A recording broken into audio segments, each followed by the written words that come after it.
수학 공부를 아주 열심히 하는데 계산 실수가 있어요. 수학 공부를 열심히 한 만큼 풀이 과정을 쫙 써내면서 문제를 풀지 못합니다. 수학이 모든 과목의 핵심 키라고 생각하는데 수학에서 자꾸 실수하고 넘어지는 아이들. 어떻게 하면 수학 실수 안 하고 꼼꼼하게 잘 풀 수 있도록 도와줄 수 있을까요? 수학 문해력 비밀 수업을 통해서 그 비법을 알아보도록 하겠습니다.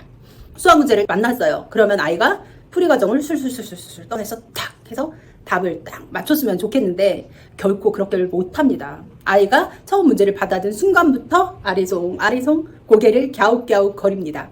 무엇이 문제일까요? 수학에서도 문해력이 중요하다는 사실 알고 계신가요? 자, 국어만 문해력이 중요하다고 생각해 왔어요. 네, 수학도 문제는 글로 써 있습니다. 그렇기 때문에 수학 문제를 접했을 때 이게 무슨 내용이지? 뭘 풀라는 거지? 알아야 돼요. 그래야지만 문제를 풀 수 있죠. 수학에서도 문해력이 중요한 이유입니다. 아이들은 수학 문제 잘 이해를 못합니다. 이게 뭘 구하라는 거지? 무슨 말인지? 아무리 읽어도 모른다면 그 다음 단계로 넘어갈 수 없겠죠. 문제를 읽고 파악하는 것이 첫 번째 수학 문제를 푸는 요령이 될 텐데요. 어떻게 연습하면 좋을까요? 짧은 글을 나눠 읽고 요약하는 연습을 하는 겁니다. 앞에 내용을 짧게 끊어서 그 내용을 이해하지 못하면 으로 넘어갈 수 없잖아요. 그것처럼 문장이 쭉 나오면 수학 문제를 짧게 쪼개서 그 부분을 답을 찾아보고 확실하게 이해를 하고 넘어가는 겁니다. 이거는 단지 수학 문제를 계속해서 짧게 끊어 읽는다고 해서 해결되는 문제는 아니고요. 국어에서 연습을 해두는 게 좋습니다. 국어에서 요약하기 연습을 통해서 단락을 읽고 그 내용의 중심 단어와 내용 요약하기, 그 과정들을 계속 연습하다 보면 수학 문해력도 올라갈 수밖에 없죠. 단지 수학만 열심히 해서 수학 과목을 올린다 이렇게 생각하면 오산이고요. 국어에서부터 문해력을 다져가야지만 수학 문제도 잘 풀 수 있다는 것이 첫 번째 비결입니다. 수학 계산에서 실수를 해요. 실수라고 해서 하찮게 여기지만 결국 수학이라는 건 뭐죠? 답이 맞아야지만 맞는 거잖아요. 간단한 계산 실수라도 나타나면 실패하는 겁니다. 잘 풀어냈는데 마지막까지 집중력을 가지고 가지 못해서 계산 실수가 나는 아이들. 이 아이들은 어떻게 해결하면 좋을까요? 계산 실수가 잦은 아이들은 소리 내어서 문제를 읽어보면 도움이 됩니다. 짧게 읽으면서 요약을 할 때 소리를 내서 문제를 읽는 거예요. 소리를 내서 문제를 읽으면 그게 다시 내 귀로 들어가고 뇌를 자극해서 아이들이 생각할 수 있는 힘을 갖게 하고요. 집중력을 끝까지 유지하는 데 도움이 됩니다. 문제를 읽고 식을 쓴 다음에 식 정리를 하면서 하나하나 읽어가면서 정리하는 거예요. 소리를 내서 하나하나 꼭 계산을 하는 겁니다. 꼼꼼하게.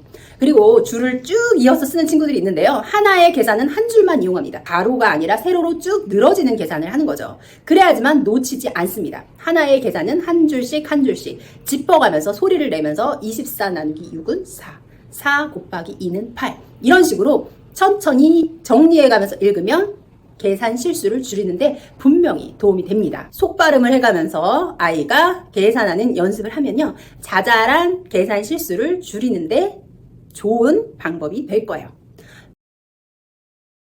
수학 문제를 해설지대로 쫙 풀어냈으면 좋겠는데 일필휘지로 풀리지 않는 아이들, 앞만 봐도 모르겠다 하는 아이들은 어떻게 하는 게 좋을까요?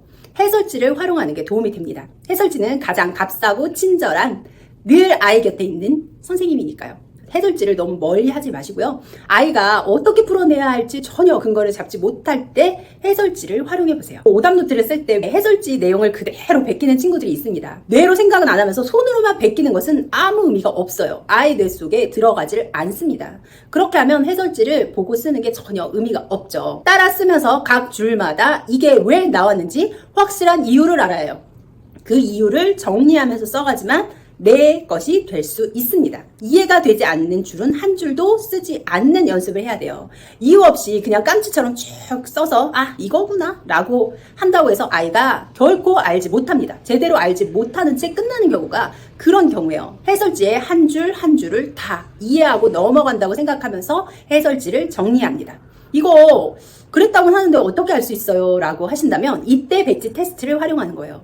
아이한테 해설지에 문항들을 다 이해가 되면 넘어가게 하고요. 그 다음에 흰 종이를 주고 나서 해설지에서 배웠던 것들을 차근차근 다시 써보게 하는 겁니다. 그러면 아이가 한 줄 한 줄 이해가 됐고 그 과정을 잘 따라가는지를 확인하기가 쉽습니다. 아이한테 오답노트 써 해설지 쭉 따라 쓰고 다 했어. 나 오답노트 했어. 이제 알아. 비슷한 유형 문제 한두 문제 풀어주면 쌍둥이 문제 같은 경우는 못 풀 수가 없죠. 정확하게 자기 것으로 만들어지지가 않습니다. 뒤 돌아서면 잊어버리게 되거든요. 그럴 때는 백지 테스트를 통해서 아이가 해설지를 잘 이해했는지를 확인하고 점검해야 합니다. 그래야지만 해설지가 좋은 선생님 역할을 똑똑히 할 수 있어요. 왜 우리가 글쓰기 배울 때도 필사라는 걸 하잖아요. 좋은 글을 가지고 와서 그 글의 구조대로 문장을 그대로 따라 쓰면서 그것을 자기 내면화 하죠. 해설지가 그런 역할이 있는 거예요. 괜찮은 문제풀이 방법을 자꾸만 익혀서 자기화하는 겁니다. 그것에 익숙해진 아이는 다음번에 비슷한 유형이 나왔을 때 그 방법을 기억해내고 다시 풀 수 있는 거거든요. 필사 효과와 똑같다고 생각하시면 되고요. 아이가 해설지를 그렇게 활용할 수 있도록 가이드를 잡아주세요. 그래서 해설지 휘리릭 보거나 아니면 해설지를 아예 못 보게 하고 끝까지 네가 풀어야 돼 라는 부담을 주시지 말고요. 해설지를 잘 활용하면 아이들한테 분명히 도움이 될 것입니다. 단순한 계산들은 우리 암산으로 많이 하잖아요. 식의 전체적인 흐름을 암산으로 익혀두면 문제풀이 할 때 도움이 됩니다.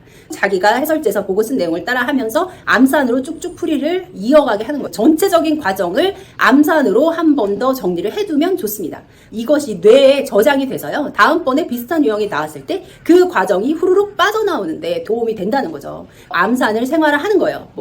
간단한 구구단만 하는 게 아니라요.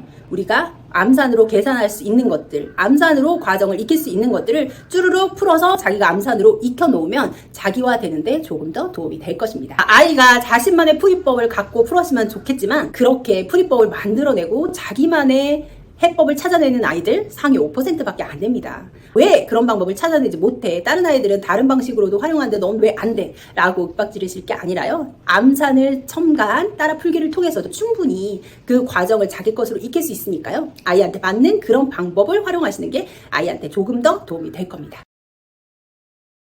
줄을 맞춰서 정확하게 깔끔하게 위에서 아래로 하나의 계산식이 하나마다 쓰고요. 음독하면서 계산을 하고 전체적인 식을 암산으로 따라쓰기를 통해서 그 과정을 자기 것으로 익히는 수학 방법 어때요? 실수하지 않고 조금 더 정확하게 문제를 풀어내는데 도움이 되는 방법들이니까요. 아이가 수학 공부할 때 활용할 수 있도록 팁으로 알려주세요. 오늘은 수학 문해력에 대한 이야기였습니다. 중학탐구생활입니다.